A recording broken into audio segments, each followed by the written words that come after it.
This is J. Krishnamurti's fifth discussion with teachers at Brockwood Park, 1980. Should we talk about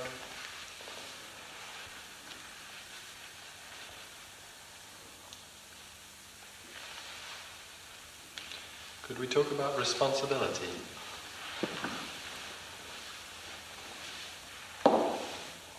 should we talk about that? Well, sir, in the last two meetings that we've had, we've asked questions about working together, about thinking together, about looking together. And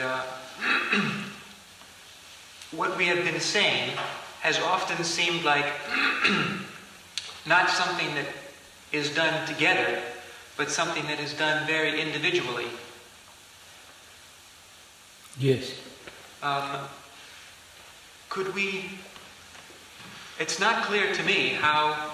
It's clear to me that things must be done individually in order to facilitate the doing of things together, but it doesn't actually... It's not actually clear to me how the doing of things together takes form. So I may have a function, I may be a mathematician or a scientist, and that has been my peculiar tendency or my interest. But will that prevent me from being cooperative, from thinking together, working together? I don't see why it should. I may be a good violinist, but I've studied it, I've practiced it, but I'm a human being, not a mere violinist. As a human being, why can't I work with other people? Why can't I think together or see together and so come together? What is the difficulty in this? I don't quite see why we give such extraordinary importance to individual action.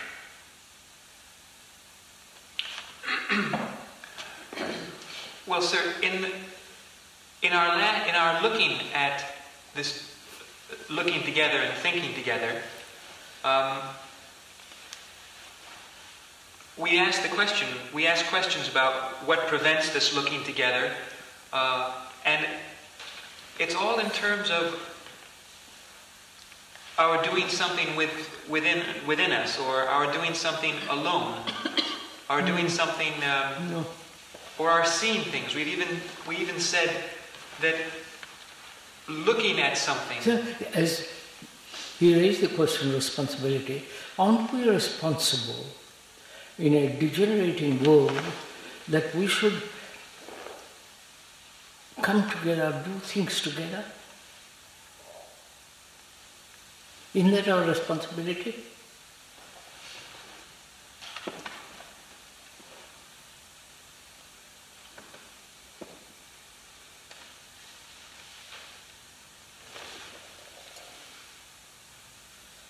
May I also ask another question?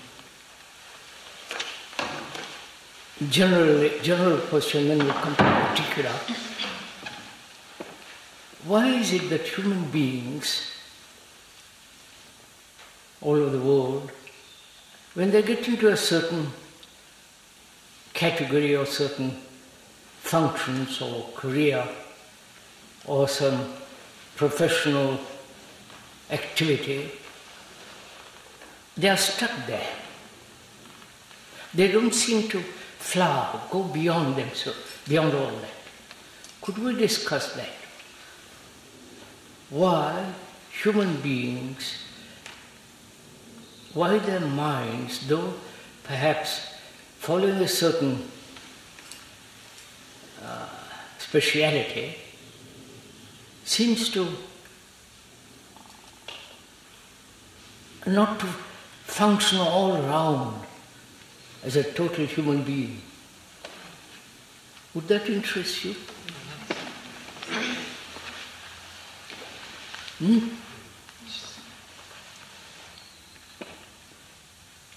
Suppose I'm a what? A biology specialist. All my life I am following that particular course, that particular current, exploring, investigating, understanding more and more. But I neglect the whole field of life, the whole existence of man. Why does this take place? I don't know if I'm trying to convey. Am I conveying anything? Does it interest you? Yes?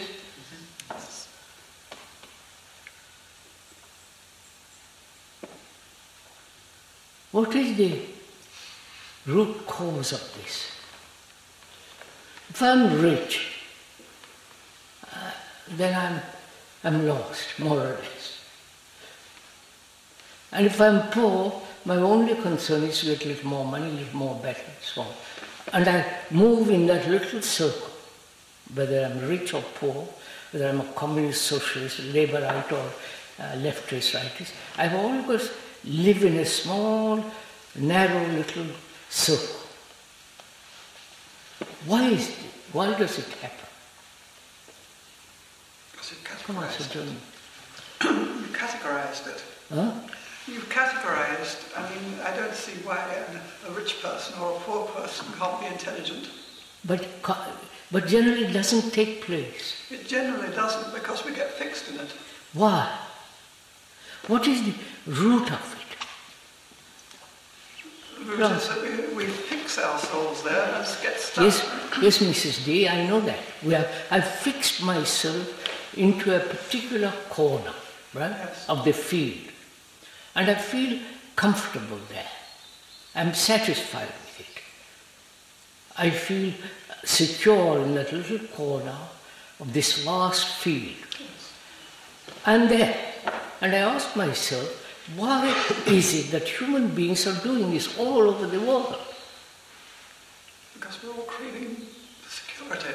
Hmm? We all crave from our insecurity, security. Yes, I said that. We're all insecure, so we choose a corner where we think we are safe. And neglect this great field. I'm asking myself, why?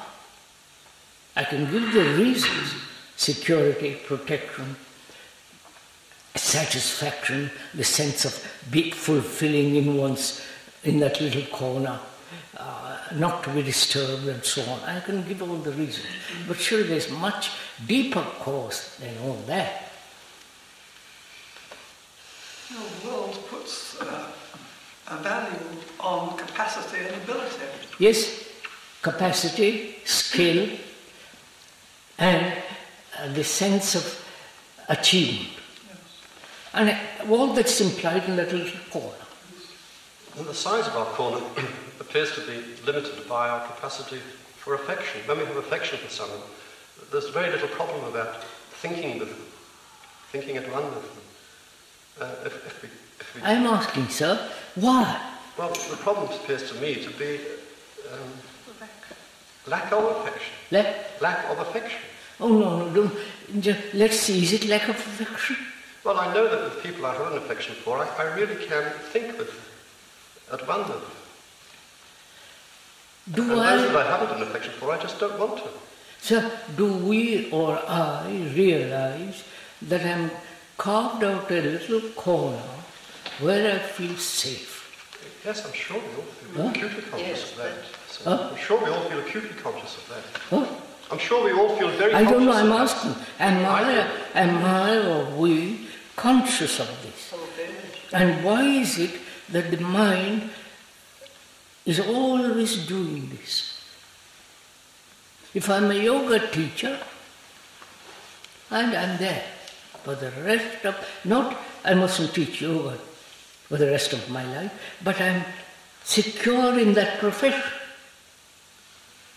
Why? Oh, what's wrong with that? Huh? What's wrong with that?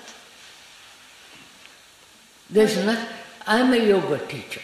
I hope there's no yoga teacher. I'm a yoga teacher. I've studied it, I've learned it, I've been to India and gone to various teachers there, and I've spent some years. Now, that's my career. Through that, I earn a livelihood. And for the rest of my life, I'm there. Right? I may change a little, add a little more, take away a little. I might have different therapeutics and so on, but I'm in the same direction. That's all right. But I neglect the other part of my life. Which is what? What other part? Huh? And what other part? Don't you know what the other part is? I'm not sure what you mean when you say the other part. The flowering of my mind. To me it seems that the mind is only capable of functioning in a limited way if it doesn't seem capable of, taking in something vaster than just that particular thing that I'm working on. If I'm working on yoga, then it seems as though it takes up all my time and energy, and I have no time. You're saying I spend most of my energy in that little corner, and I have no energy to look around. Well, it seems as though the mind is only capable of... Is that so? Is that so? Yes, there's not something... so with all people. With some people it might be, but not varying capacities in people. Huh? I mean, people have got capacities and abilities and gifts and a few other things, and so that people's horizons are more limited. They're not all the same.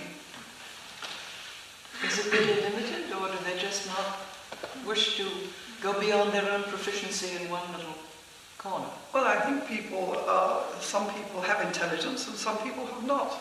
It just seems to be like that. Is it a matter of intelligence, though that's necessary, or no interest in anything else? Well, that is intelligence, isn't it? Well, leaving intelligence and what one's born with out of it, surely anybody's interests can go outside just the function they perform, if they want to. Well, it seems that there are people who are interested in 3 or 4 things and give quite a lot of energy, say to yoga and biology and mathematics or whatever, but it's still very limited. It's still not a mind that seems capable of going deeply into the problems of life. And also circumstance comes into it too. Circumstance comes into it. Yes, I've admitted all that. Sir, aren't there things which make us insecure, and after that we try and bring about security?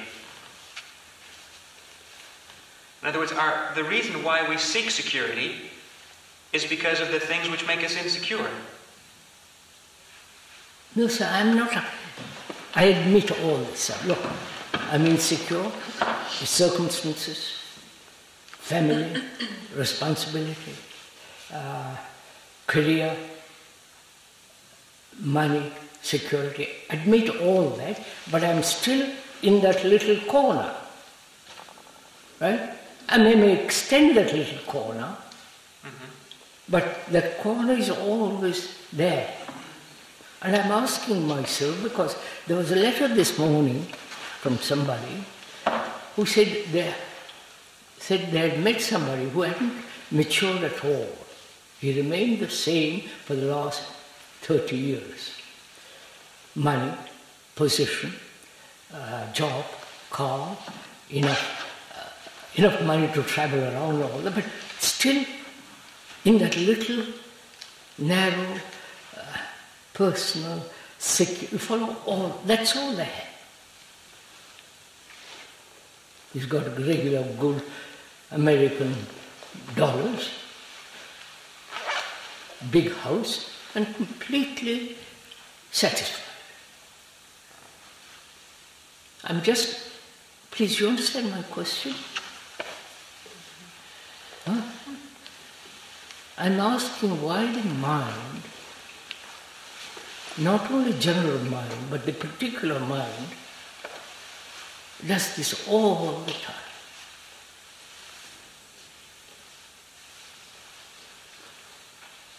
Well, sir, I'm trying to say, aren't there things which make us insecure, and so we retreat? Admitted that, sir. But we retreat into a corner because That's of these right. things. I've admitted that. I've said I'm insecure, and I go into a corner and I feel secure. Whether it's the Catholic corner, whether it's the Protestant corner, professional corner, whether the corner is created by circumstances, and so on, so on, so on. But there I am. And I say to myself, why? Though I can give a dozen explanations, as we all have given just now. Go much deeper. Why? Because we're educated, and by our traditions, we're educated in the way our traditions choose to educate us. Admitted that too. I'm educated. My education has forced me to go into a corner. Admit that too. That is what we value. That is what we generally is valued. So gradually I'm driven to a corner. That's all I'm saying. Not necessarily, but most people are. But, sir, who 90%, well, no, I won't go into percentage, but still, are we in that position? No. And I say no. You say no? I say no. All right, that settles it. But if you say, I want to inquire into it, why? I'm not being critical of any of you present or defensive or aggressive. I just want to know why the mind does this. Because we haven't known before you came and disturbed our complacency of the possibility of such a thing as flowering. That's a tremendously strange word to us, flowering. I mean, before I've had a professional, whatever it is, typist, and I've widened my horizon, as I think, by being interested also in opera, art, ballet, and so forth, thinking that I'm widening my horizon. But here you come along and point to something which is utterly different from anything I've ever conceived. All right. And you tell me to flower, and it really puzzles me. All right. You pointed out to me that I'm living in this corner, and I think I'm expanding in that corner, and I feel somewhat free in that corner. But there is this field of life in front of me, and am I flowering in that field, not only in the corner, but in that field of, whatever you call it, life. Am I? Are we? Mrs. V says, yes, we are. Maybe. I don't think any of us are flowering in the same way. I don't say flowering, Krishna, to you, but I say there's feelers, intimations sent out that one is aware that there is something more than that. Yes, there are intimations, there are the field is much bigger than the little corner. Yes. The area is much greater than that. My circumstances, my vanity, my security, my tendency, my education, my insecurity has created. Yes. There are intimations of the bigger. Now,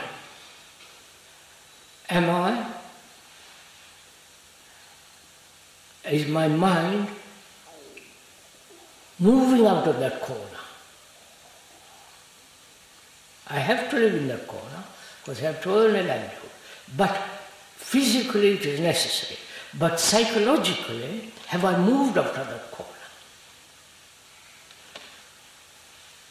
And is there a process of moving out of that corner? Is there a process of moving out of that corner? No process. Or is one, does one simply move? No, there is no process. Am I aware or that my little corner is not the whole field? Put it any way you like. All right.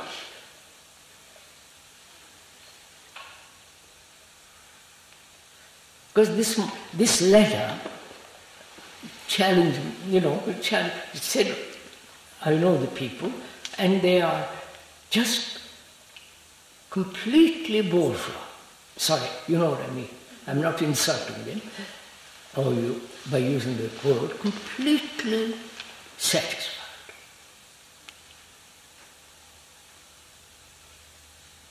Well, is it a fact that we are satisfied? Huh? Is it a fact that we are satisfied? I know. I'm not talking about...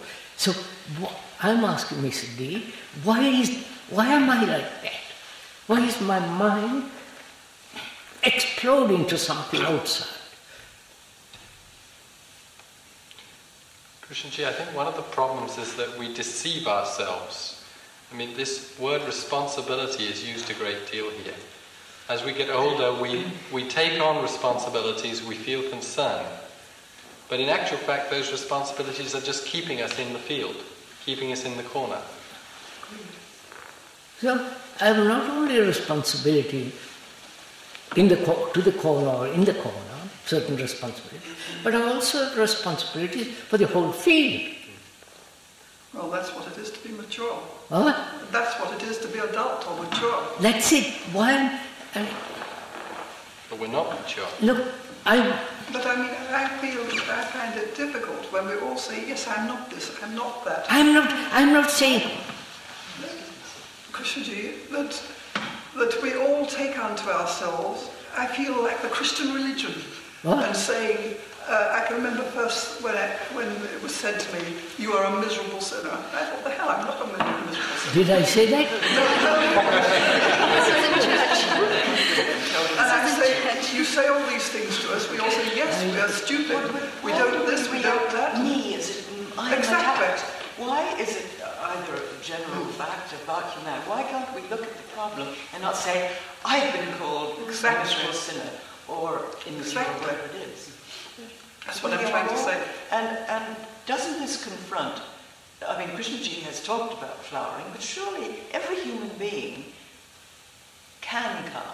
might come to the realization that there is a human problem confronting every last person, and that is to find out beyond just bits of knowledge and bits of skill, what is one about, what is one relationship to life, to humanity, to the world, etc., etc. Surely this is not something that we've only heard of in terms of flowering from Krishnamurti. Doesn't this occur to, at some point, to any thinking person? It may not look at it and pursue it, but surely it's there as a question. Is it? I don't quite understand that. Well, I mean, it isn't just because we've heard Krishnamurti talk about flowering. Specifically because we've heard You must have early, Doris, if I may be personal, been interested in something beyond the job you were doing, or you wouldn't be in this room. You see what I mean? There is this question, deep, deep human question, confronting everybody, and I think the person who's thoughtful, early on, comes to at least try to move towards it. Of course, that's what's brought us all here into this room at the time, but still we don't quite know where we're going.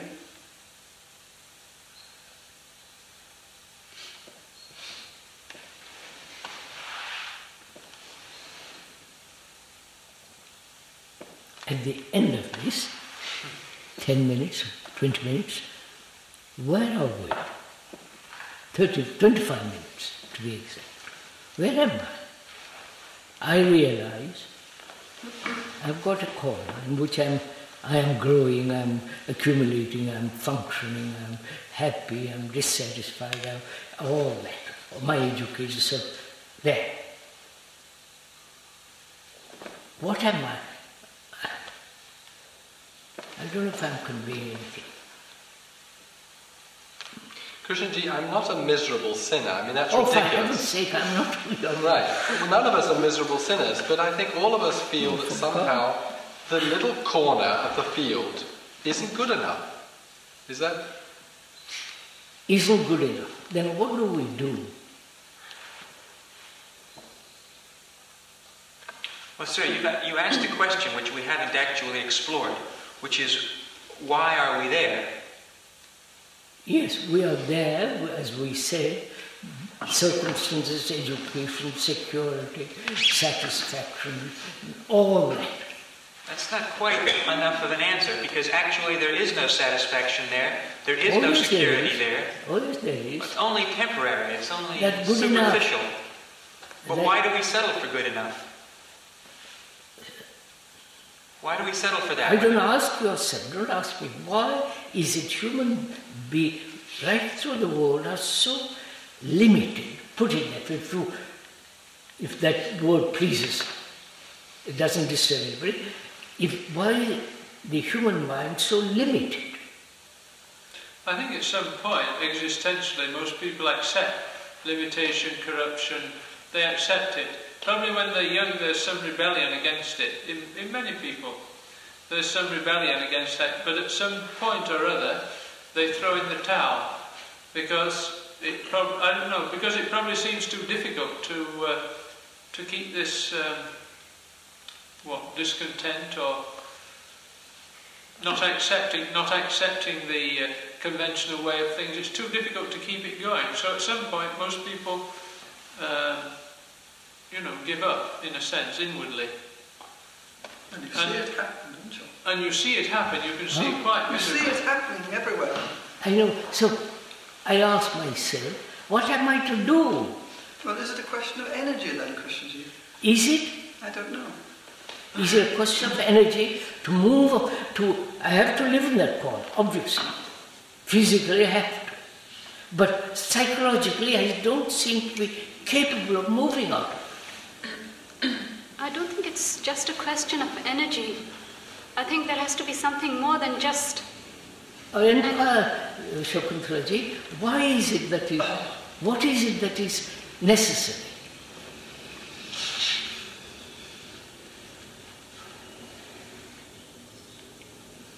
I realize that the corner is very limited, but in that limitation, to a certain extent, physically is necessary, right?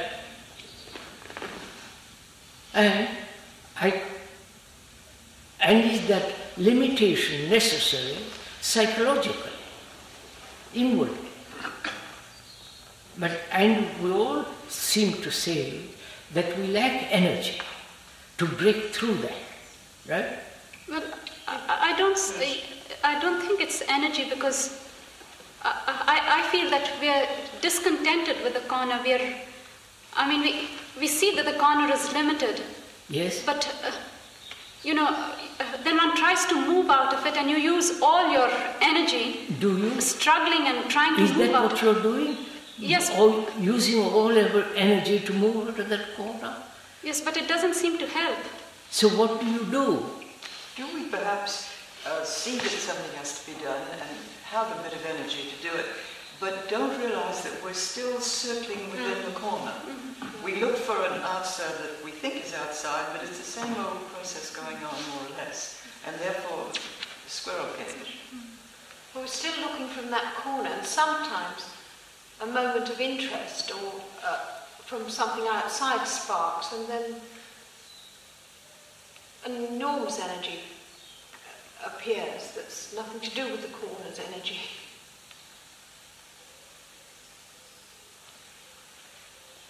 It seems to me that it's the limited mind that is looking at the limited corner. So what will you do with the limited mind? You see, you're going round and round in circles. How can you say the limited mind when you've said the mind is the thing that puts us on the treadmill? What? How do you say it's the mind when it's the mind that has put us on the treadmill in the first place? That's what she's saying. The mind itself that we have, through education, certain all the rest of it, has become so limited, and that limitation remains in that corner. That's all you're saying. Yes, but I say it tries to fight the limitation of the corner, but it seems as though there has to be something different. A different movement has to take place. Proceed. What do you do? Don't stop there. I'm one of your students here. I come to you with that problem.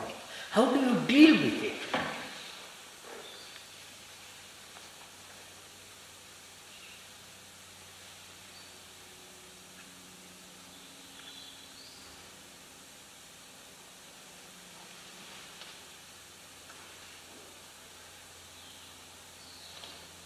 Go on.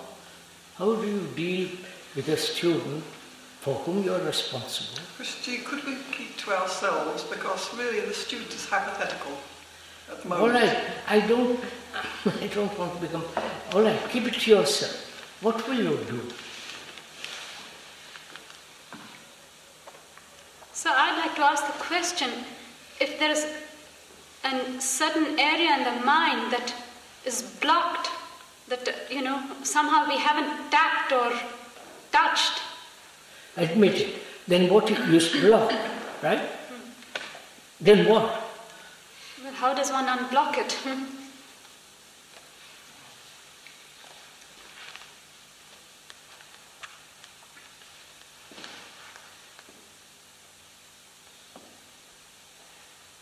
Answer her.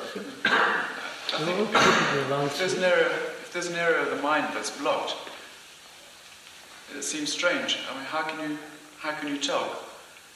Is one part of the mind blocked and the other not? I'll answer it, sir. My mind is blocked by the very corner, by the very mind which has been educated and so on and so on and so on, that has driven me into that corner. And I see it's a corner, and something blocks me, which prevents me from moving out of it. Now, what will you do with that block? Well, first, if you can't move out, you're still stuck in the... Oh?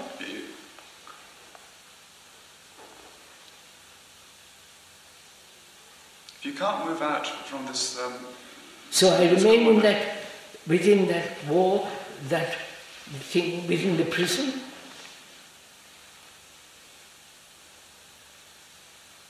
I'm unsure. When we talk about blocks, it seems to me rather bothering, because one of the ways that we escape from doing anything about it is to say that I've got a block. Well, I don't use the word block.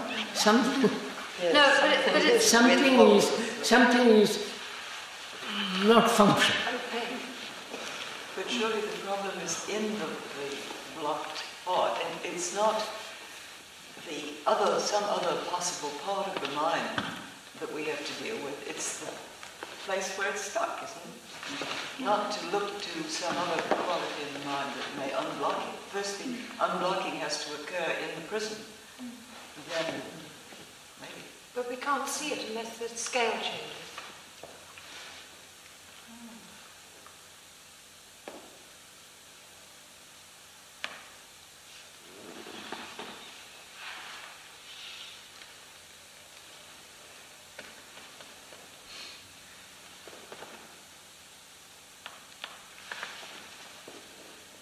First of all, if I may say something, I don't want to make it into a problem, right? I don't want for it to become something I have to fight, struggle, I have to resolve, and so be occupied. I don't want to make my corner into a problem. Right? Could you move from there? Huh?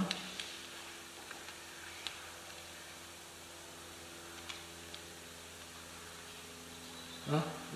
Could we move? Does that mean anything? It's very difficult to do that. What? It's very difficult not to make the thought of a blockage or something. No, I'm not blocking. Because when you say, for instance, look, we've been at this 10 minutes, 20 minutes, half an hour, and we've got nowhere, that makes us all very conscious. I did not say that. Limited in some Please, way, Miss which is not apparent to us. Please, Miss Pratt, I did not say that. I said after 25 minutes, where am I? I didn't say you're blocked or anything. Where am I? I want to understand the mind that has been driven into a corner by circumstances, etc., security and so on, and seems to be incapable of moving out of it. That's all I'm talking about. Is it incapable? It seems to.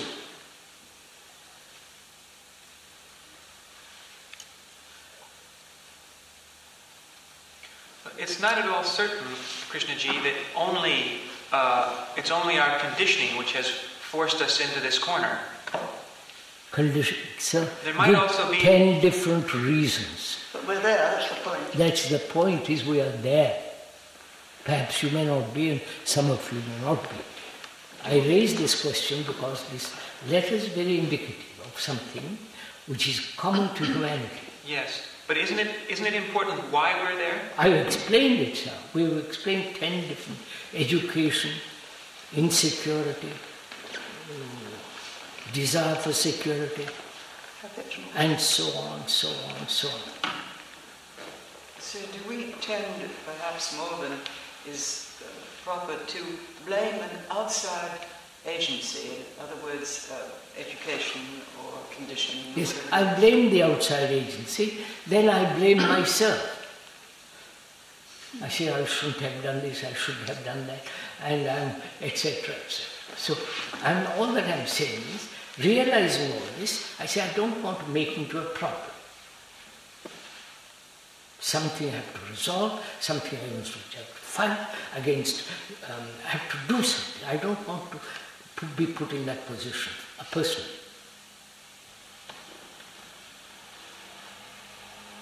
And you say that's very different. I don't see why it should be different.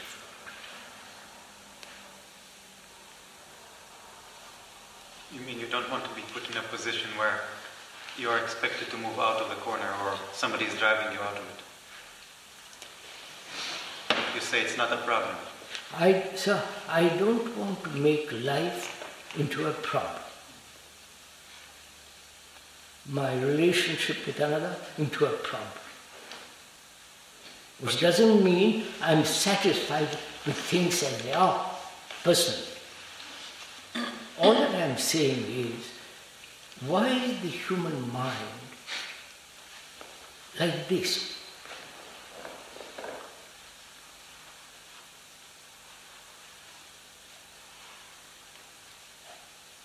Creating a problem, then struggling against that problem, and go on and on and on for the next 50, 100 lives till you die. All that I'm saying is, asking is, human beings, either by circumstances, education and so on, have been driven into that corner, or they themselves have made that corner into a prison. Right? Right? And the other field is not in sight, or I may occasionally see, or I want to move out of it. Move out into the bigger field. Am I saying something? Huh? Yes.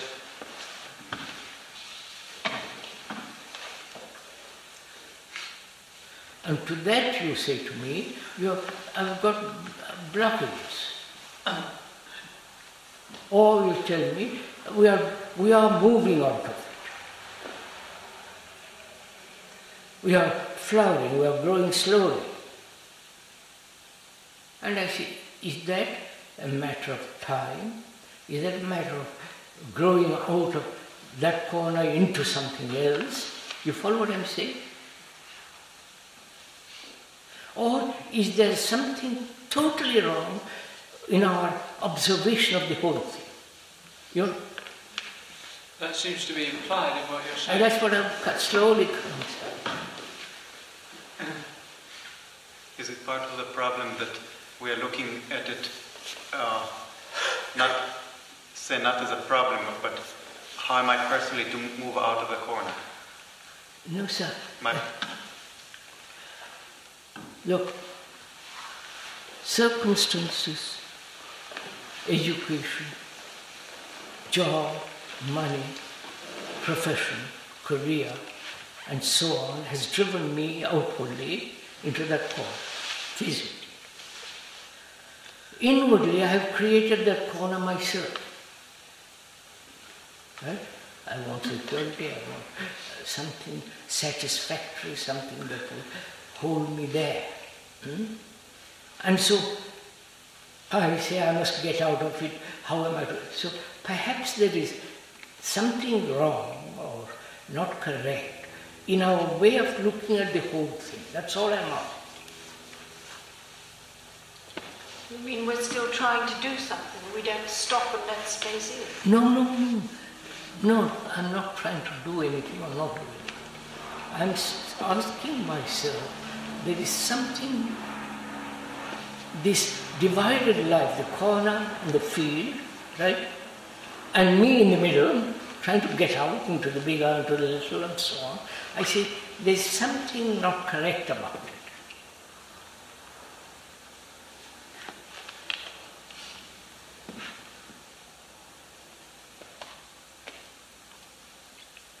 Right? What do you think? In other words, the whole thing is out of joint, not just one little part of... Yes, the whole thing may be totally upside down. Yeah.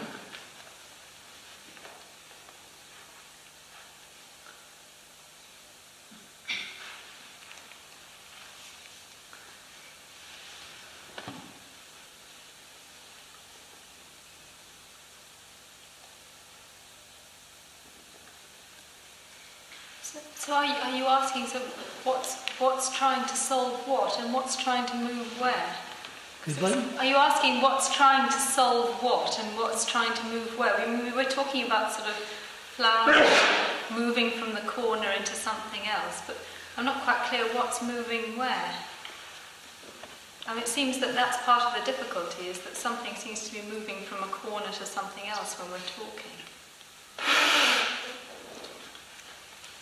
I'm not moving anywhere. I find myself, or rather those people whom I know, about whom a letter has been written to me, saying those people are not mature, not grown up, they're 40, 50. They are just in that little corner, satisfied. That's all. I say to myself, why are human beings like this? That's all my question was at the beginning. And we said that is because education, specialization, a career which one must have, money, security, and so on and so on. All that has made my mind to a very small affair. Right? And also, inwardly, psychologically, I don't want anything to be disturbed, or I want that little corner with which I am more or less satisfied. I'm discontented occasionally, but I'm still there, though I'm discontented with it. You understand what I'm saying? And as you come along and tell me, look, old boy, you've forgotten the rest. The field is much bigger than that little corner. Then I say, I'm blocked. Right? I must move. Tell me how to move. What am I to do? And I say to myself, that becomes a problem. Right? You understand what I'm saying? And I say to myself, I won't make it to a problem. Right? Problems are... Life isn't a problem. Because we don't understand it, it becomes a problem. So let's try to find out why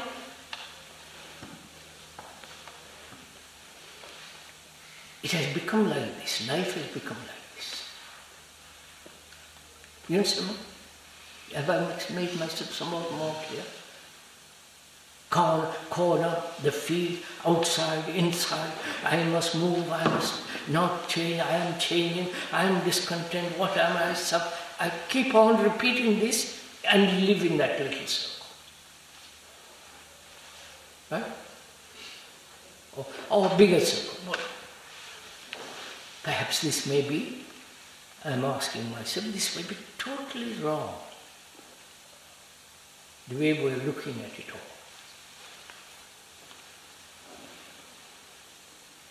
Go on, question me. Well, that is what you're saying, isn't it? Huh? I mean, that is what you're saying. I'm saying that. Now let's explore it.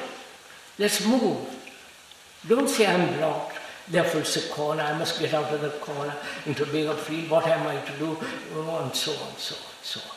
This is what everybody is doing. And it's what everybody has done. Everybody has done, and everybody is doing. Yes, and you're saying there's something different. And Perhaps this is totally wrong approach. Exactly. That's all I'm saying. Perhaps this is not the way to... Yes, but you're saying something, Krishnaji, that is shattering to listen to. What? You're saying something that's self-evident? Questions everything. Yeah, exactly. It questions the very foundations that have made your traditions. Yes, my tradition has made me, pushed me into that blasted corner. And that is why people listen to you, and these people came here, because they saw that. Have they seen that? I don't know. The more they look, I saw it. I know. Mrs. D, how can I say, I don't want to be personal, I don't want to be student. What am I to do? I'm asking you. What is our mind? What is the state of our mind which is in this battle, in this conflict? Corner, bigger, little blocks. How am I? I have no energy. I have no time. You follow? Sir, it might be evident at certain moments that the normal way we approach this is inadequate, but an alternative is not so obvious. There is no alternative. Well, we don't have... Wait! You're not even so quick. There may be no alternative. You see, when you say the alternative is the other. Like an alternative road, this or that. Take this or take that. I don't think it that way. That's what I want to question you. I want to go into it with you.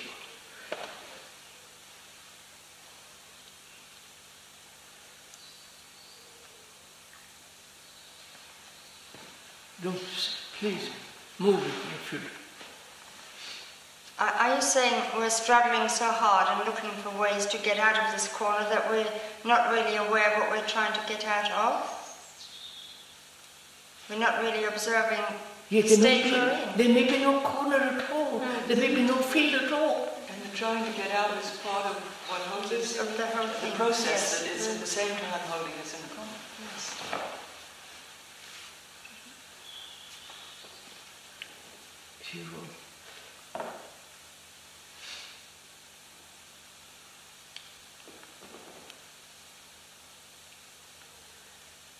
Would you start, kindly, if I may suggest, to have no problem about anything?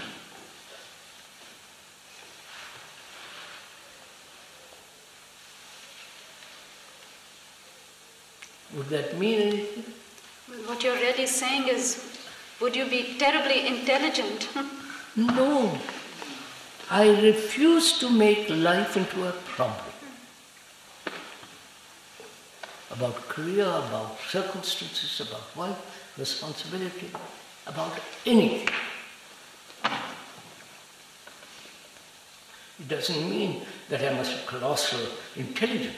It says I won't make it a problem of anything. You can say that. You can say it. Huh? You can say it. Say it! Say it! But that's very easy. Sort of frightened. Say it! Well, it doesn't mean anything. No. The next time you're in a difficult situation, you react the same way. See, surely having no problem, say, is more of a consequence, really. I mean, if you do see things as a whole, and at the moments when one does, or the periods that one does, then there are no problems. And at those moments there are no problems. But at other times the problems pop up. You see, the Buddhists and the Hindus... It's merely an attitude to say there are no problems. They have problems. Hindus and Buddhists have problems. But they have said, it is karma. You understand? Which is so. So, what happens? They're satisfied. You understand what I'm saying? Say it's my karma to be in the corner. And that seems to solve the problem. But it is not. So I refuse to make the corner, myself, the field, anything into a problem. So at the same time... I wish you would listen to this. Get it? You won't listen, that's the difficulty. You say that's impossible. Or we can say it. That needs intelligence. All this you put out. But you haven't listened to the depth of it. Could you explain more of what you mean by problem then, sir? Because I've said so. Problem is get out of that corner. Problem is what is right relationship. What am I to do? I am caught in this, occasionally, etc. Everything is problem. Right? you're suggesting that a problem always has a desire to be solved or something. A problem is a problem. Something has to be resolved. Something that has to be resolved. Well, the problem is related to you. What? The problem becomes related to you. And that is the problem. What will you say? There's a difficulty. The problem is that you are looking to me. No, the problem is oneself looking at the question. Say the corner. I can't get this. No, it's the you is oneself, not you, Krishnamurti. What? The you that Dorothy mentioned is oneself. Problem is to oneself. No, it's oneself making the problem. What? Oneself is the problem. I'm not problem, even including myself. No. You're missing my point. I think Dorothy is saying that there's a difficulty which becomes a problem when the self gets involved. When the self takes it unto itself. No, that's not a problem. You see, I refuse to have a problem. Well, that might be a problem in itself. So are you suggesting that surely the person with no problem just sits back and says, I'm not that. So I'm you're not so talking stupid about as the that. person who is questioned. Now when he hits the so-called problem, are you saying that in a way the questioning has stopped? No, fixed dealing. I'm questioning, but I won't make the questioning into a problem. Well, Krishna ji, could you, does a person who has no problems have difficulties?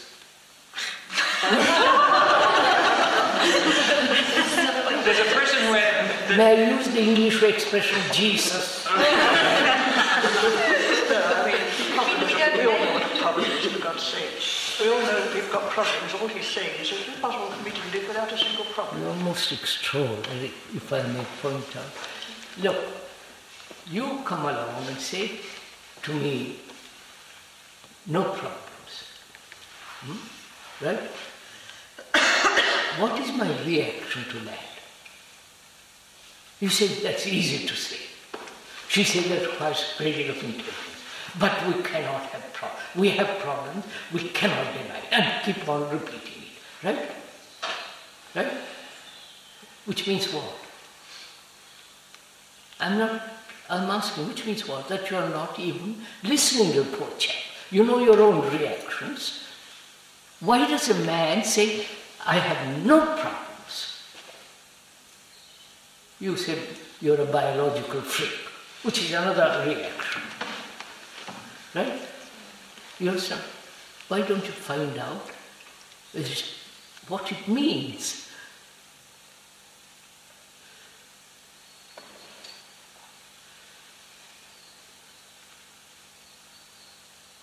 You see, by saying, I'm in a corner, I'm being blocked, you're made into a problem. Right? Or, I'm in a corner, I want to get out. That becomes a problem. Why do you say my corner is not good enough. That becomes a problem. So we are making problems all the time. And if I don't make problems, I go to sleep. Right? So both are absurd. Right? Could we move from? Huh? You're all so hesitant, so. Actually, you're saying that if you don't have problems, you've got to be very wide awake, in fact. What? To not have problems, you have to be very wide awake. Not, you see, that becomes a problem. You cannot think.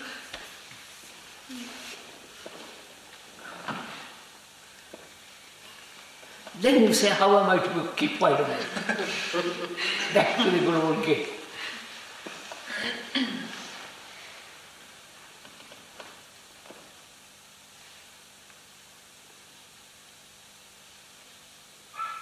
You mean if the mind stops comparing and measuring, there is no problem?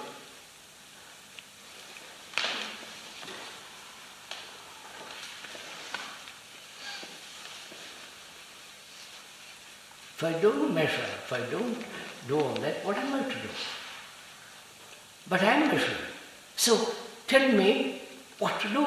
Again, back to the same old rut.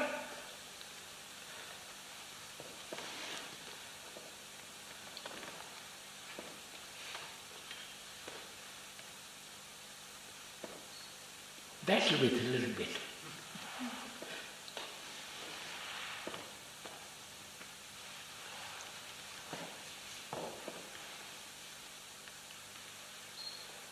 If I write to those two friends whom I've known for many years and say to them, get out of it. For God's sake, don't become so petty little bourgeois.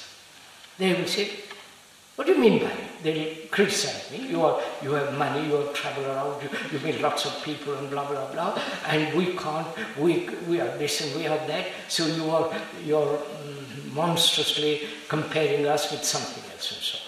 So that's their. You follow? Or they say, then tell us what to do. Tell us how to get out of our bourgeoisism. You follow? Mm-hmm. So they keep on repeating this, back and forth. And I say, don't make anything into a problem.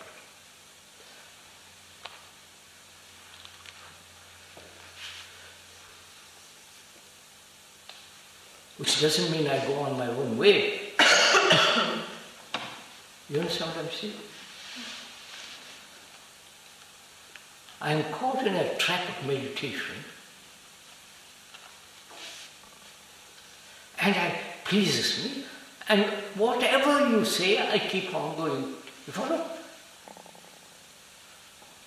Because I don't want to make meditation to a problem. But I'm caught in the trap.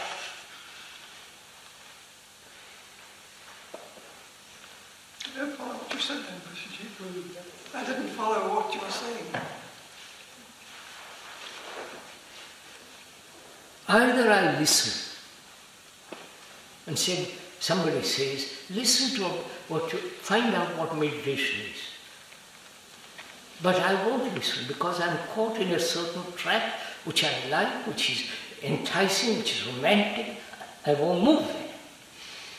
That's one type of mind. The other type of says, I'm caught in it, but help me to get out of it, which becomes a problem. The other says, to hell with meditation, I like what I'm doing. You follow? All these are people who make life into a problem. That's all, full stop. And somebody comes along with me and says, what's the matter with you? Why are you making problems of everything? Right? What's your answer? The traditional answer, right? We are not intelligent. That's easy to say, make no problem, and so on, so on. But you haven't come to the point to find out what it is to have no problems.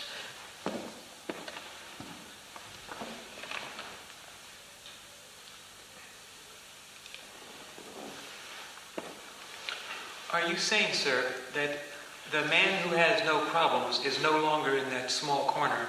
I forgot He's no longer... Forget the corner.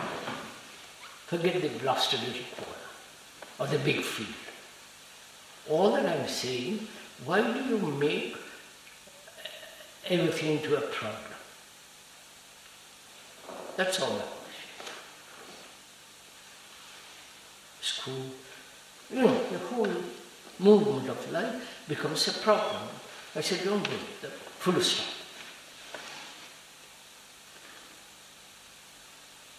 Aren't you interested to find out? Isn't that a beginning that you're suggesting? Isn't that a beginning that you're suggesting? Isn't that a beginning that you're suggesting? When you say it, I think for most of us that sounds like the end of something. No, it's the beginning. It's the beginning, yes.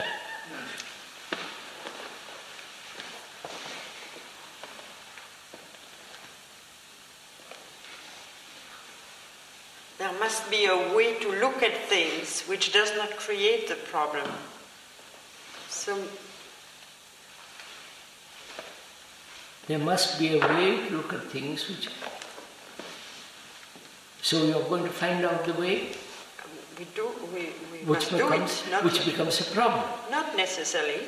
No? No. For instance... Right? You're quite sure? Yes. Which means you are not looking for a way which will prevent all problems. It's a state of mind Yeah, more than a way. Which is that? I haven't that state of mind, but I'm looking for a way. Am I putting it rightly or wrongly? Are you looking for a way, or are you just looking? No, I don't think we look for a way, a situation. If you're in a situation, do you have to immediately look for a way out of it if it's unpleasant, or can you just look at the situation? So, would you look at the statement that no problem, have no problems? Would you look at it?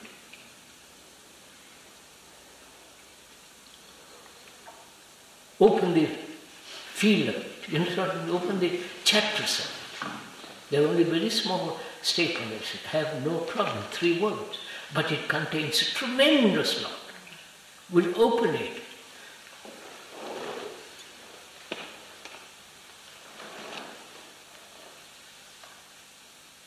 But if I listen to that, I know that I don't normally function like that, that I make everything into a problem.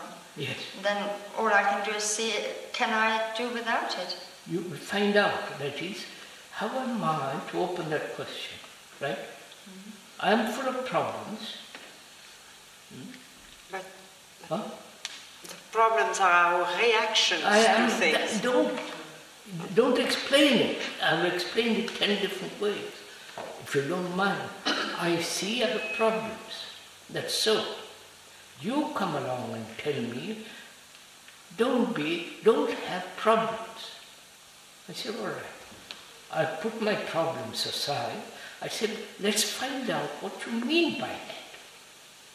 What makes you make a statement like that? You must be either the most stupid person, most self-satisfied idiot, or something else you're trying to convey. Right? Right? No, go on. I'm good. Ask me.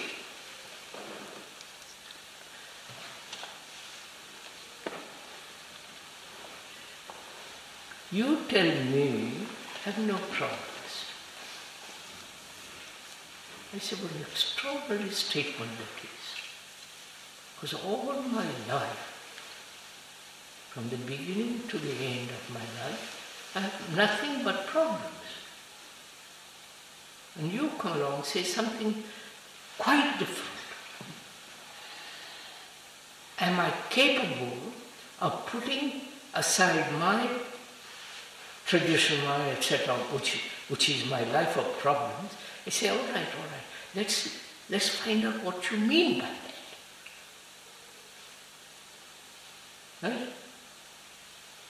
what do you mean by it? I asked him, see, you've said this to me, what do you mean by it? Which is what? You are moving from this to that. Right? I wonder if you understand. Am I making it clear?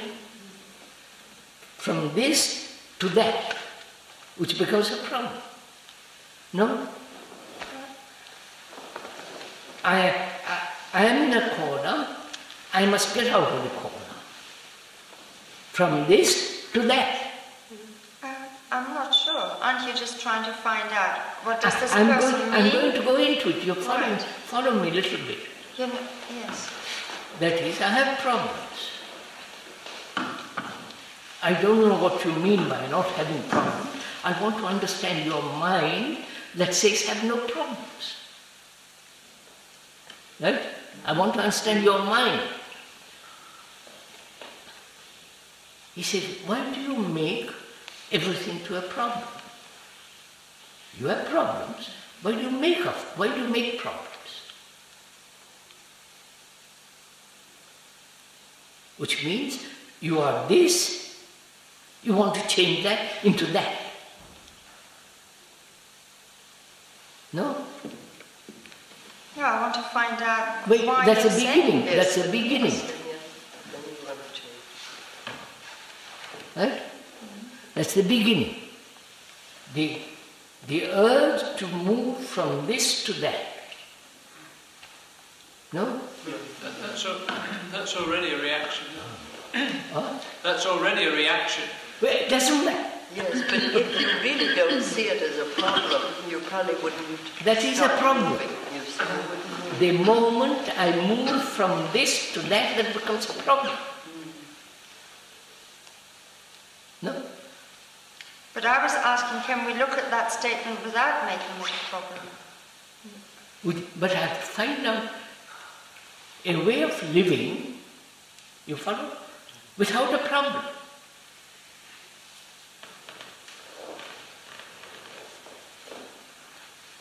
Which means, may I go? Which means no movement from this to that. No, please don't accept it. Don't say yes. I'm not cutting you down or anything. You're too quick to say yes, because, forgive me, is that so? Well, no, we don't know what that means. Yes, exactly. It means not becoming. Right?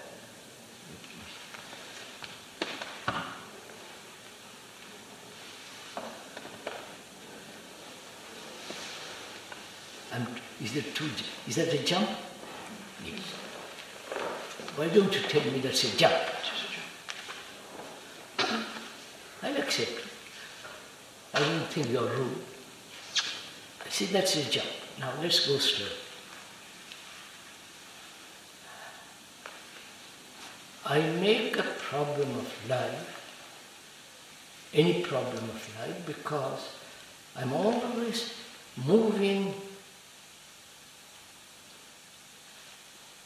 or becoming from this to that, from that to that.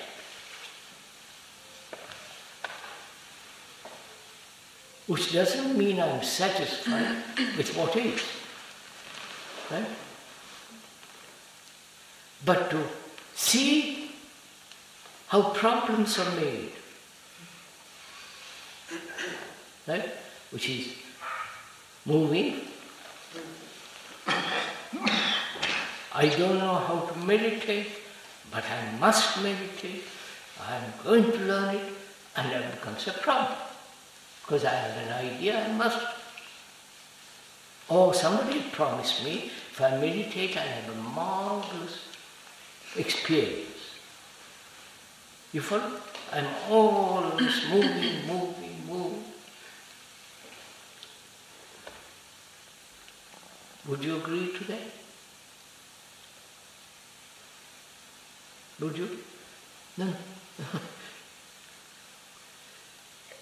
But if I don't move, I'm curl up into a little corner. You follow what I'm doing? Mm-hmm.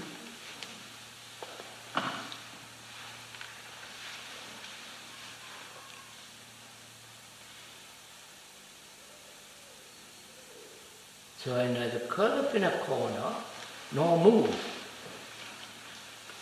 Then what else is there? You see your reaction immediately.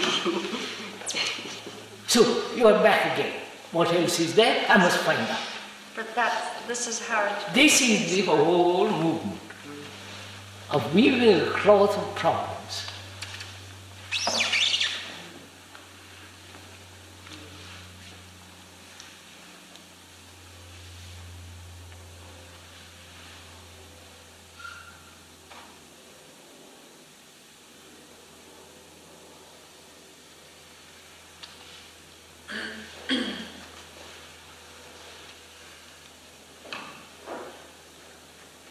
Suppose one is totally dissatisfied with everything. With everything, not just one little, with everything. Then what takes place?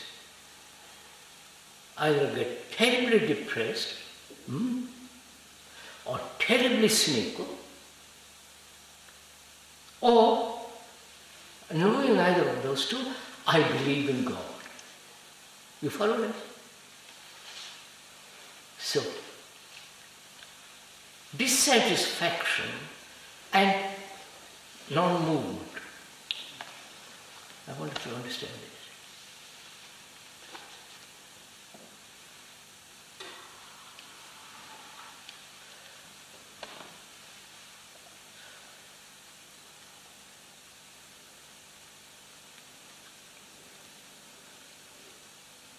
So, which doesn't necessarily mean that I will not move physically. Oh, no, I have to move. Yes. Not I'm going to have lunch in 10 minutes. I don't mean walking from here to there. But if I really observe that movement of problem, I may... No. So, look how problems are made. Yes. That's what I'm pointing at. How problems the mind creates all the time.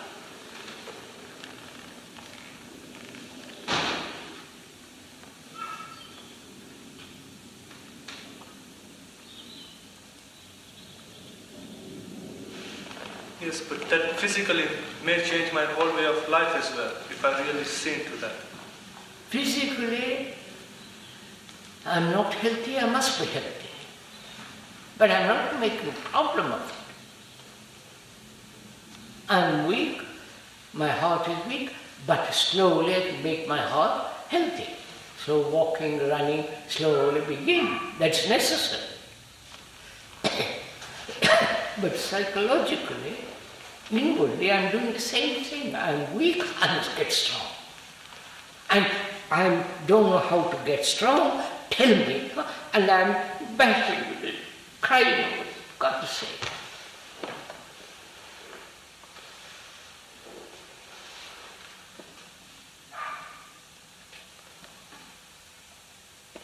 So I'm saying, sirs and ladies, don't make anything into a problem. But don't go to sleep.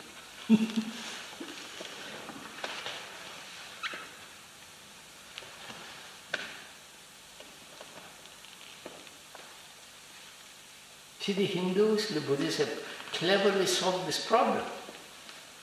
They said karma. Finished. I don't know, you know, there are 3-4 Hindus here. You know the game they play. Right? Bhagavad, karma, reincarnation, it's all right. I'm degenerate now, but tomorrow, next time. So they have solved the problem.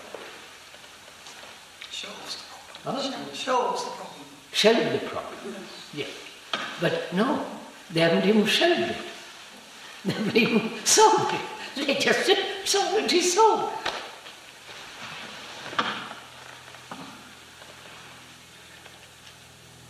I was once walking down a hill,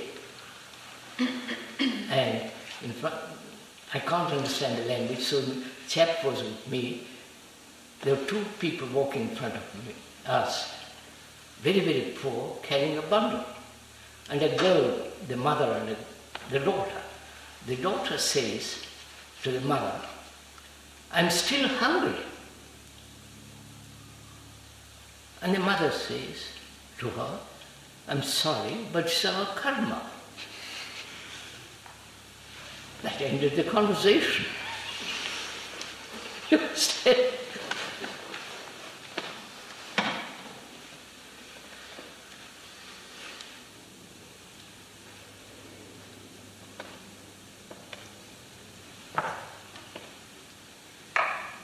in Europe or in America, they throw a bomb.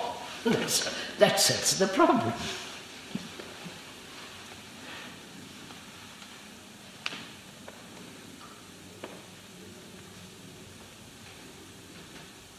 So I want to find a way of living without a single problem. And the way is not the problem. I'm not going to make the way, find a way into a problem. I said, I want to find out how to live without a single problem.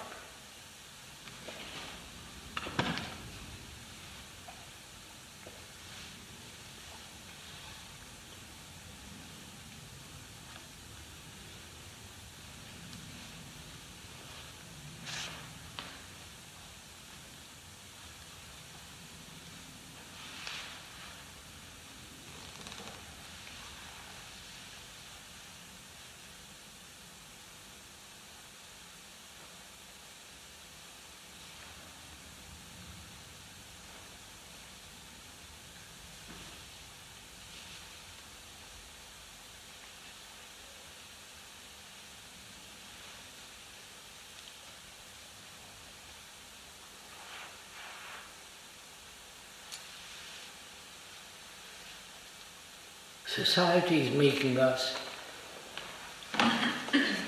create problems for us. Wars, social inequality, Labour Party, right, left, centre, the Conservatives, the Communists, the Totalitarians, so on. What shall I do about all this? Shall I join the left, right, centre, or none of them? If I don't join, what shall I do to change the world? You follow?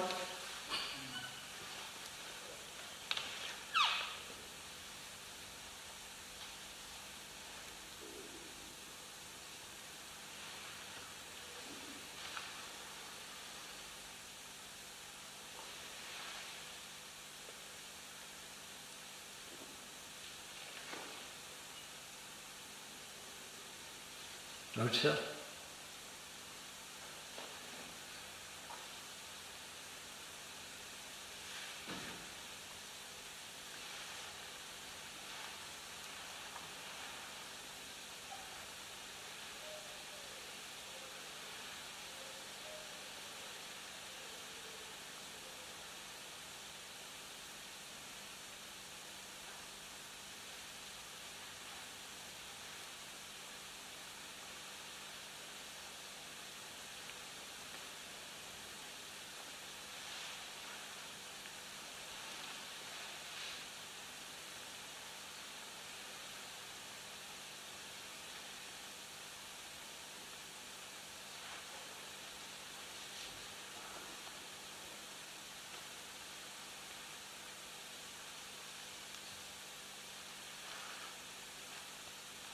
The other day, I hope you forgive me for being a little personal, the other day a problem arose, quite serious. In fact, very serious.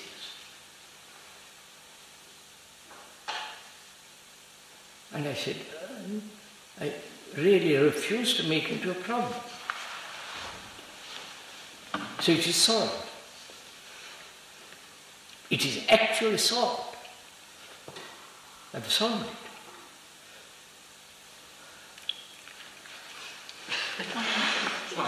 What was it?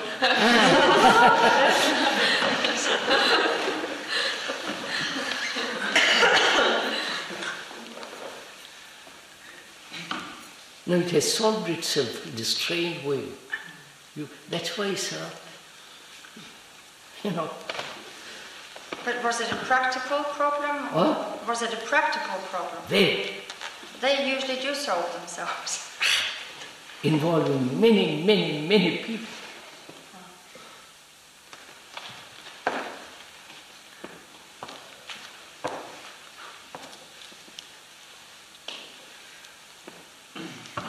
Now you see, I won't go into it because it requires, don't think I'm a mystic or some other element, some other mysterious factor. You follow?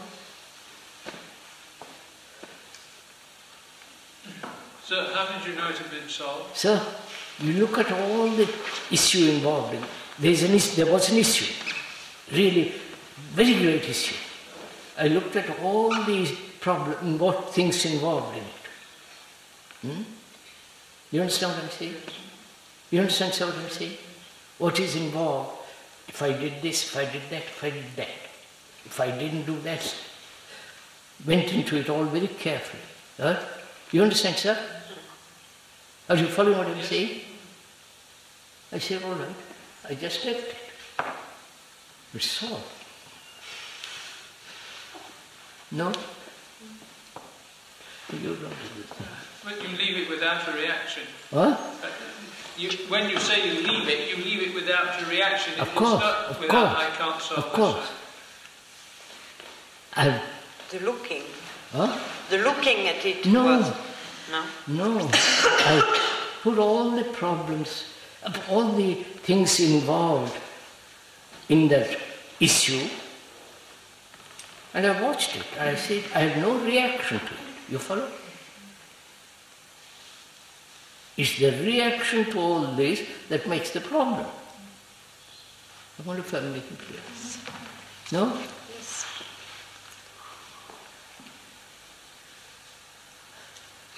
What's the difficulty? Well, it's not a difficulty. I just don't trust that I'll be able to do that without reacting. Don't make it. My God. You see what you're doing?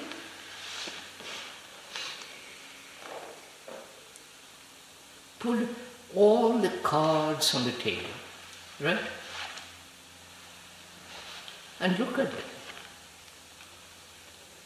And put your reaction on the table too. And look at it.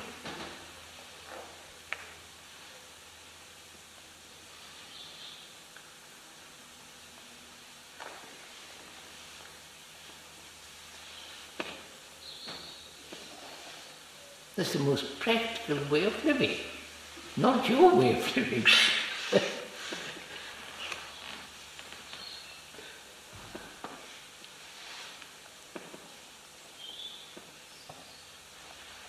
Go for it, don't you?